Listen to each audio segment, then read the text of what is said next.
দাদা একটু জল হবে? আসলে আমার গলাটা না পুরো শুকিয়ে গেছে, আর আশেপাশে কোনো দোকানও নেই যে আমি দোকান থেকে জলটা কিনে খাবো। ম্যাডাম, আপনি আমার কাছ থেকে জল চাইছেন? আপনি কি সত্যি আমার কাছ থেকে জল খাবেন? হ্যাঁ, জল খাবার জন্যই চাইছি, আর আপনার কাছ থেকে খাবোই না বা কেন? এতে সমস্যা কোথায়? আসলে ম্যাডাম, আমি তো গরিব, এই কুড়ে ঘরে থাকি। আপনি এই ঘর থেকে জল খাবেন কিনা সেই জন্যই জিজ্ঞাসা করলাম। আরে না না, ওরকম কোনো ব্যাপার না। ছোট লোক বড় লোক গরিব এগুলো আবার কি কথা? সামান্য জলই তো, সমস্যা নেই, আপনি দিন না। আমি সত্যি জল তেষ্টা পেয়েছি অনেক। আচ্ছা ম্যাডাম, ঠিক আছে, আমি নিয়ে আসছি।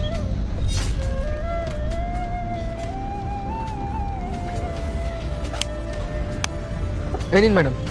ধন্যবাদ আপনাকে।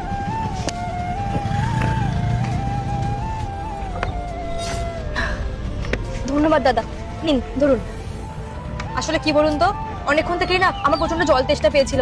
আমি এটাই ভাবছিলাম, এখানে তো বড় বড় অ্যাপার্টমেন্ট আর সবার সামনে সিকিউরিটিও আছে, আমাকে আদৌ ঢুকতে দেবে কি দেবে না, তাই আর কি এই বাড়িটা দেখলাম আর আপনাকেও দেখলাম এখানে দাঁড়িয়েছিলেন, তাই জলটা আপনার কাছে চাইলাম। আর আপনি এত ভালো মানুষ, একবার চাইতেই জলটা আমাকে দিয়ে দিয়েছেন, ধন্যবাদ। না না ম্যাডাম, কোনো ব্যাপার না, একটা মানুষই তো একটা মানুষের সাহায্য করবে। তুই আবার কাকে সাহায্য করছিস?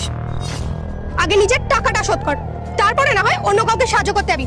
চুপচাপ টাকাটা বার কর। না না ম্যাডাম, আমাকে আর 2 মাস সময় দিন, আমি ঠিক দিয়ে দেবো। এখনো 2 মাস?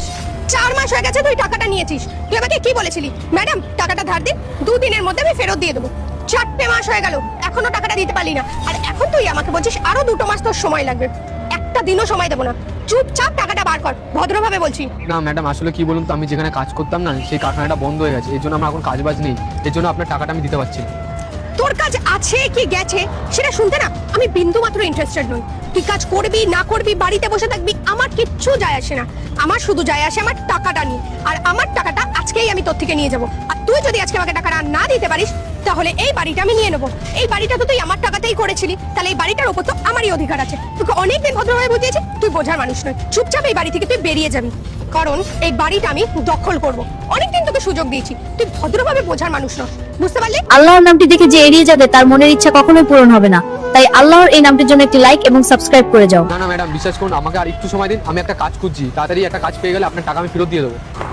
তুই ভদ্রভাবে শোনার মানুষ নস, বেরো। 1 মিনিট, কি করছেন আপনি? এটা আপনার কি মাথা খারাপ হয়ে গেছে নাকি? তুমি কে আর তুমি কেন ইনভলভ হচ্ছ এই ব্যাপারটা? এটা ওর আর আমার ব্যাপার, বুঝতে পেরেছো তো? তুমি চুপচাপ এখান থেকে সরে যাও। আচ্ছা ঠিক আছে, আপনি কত টাকা পান?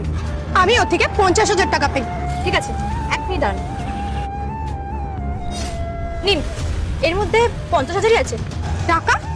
তুই ওর হয়ে ওর টাকা কিসের জন্য দিচ্ছিস? আপনার টাকা নিয়ে দরকার না, আপনি টাকাটা নিন না, এত কোশ্চেন কেন করছেন? আর সব থেকে বড় কথা হচ্ছে এটাই, আমি একটা মানুষ, আপনার মতন অমানুষ নই। এই ধরুন টাকাটা।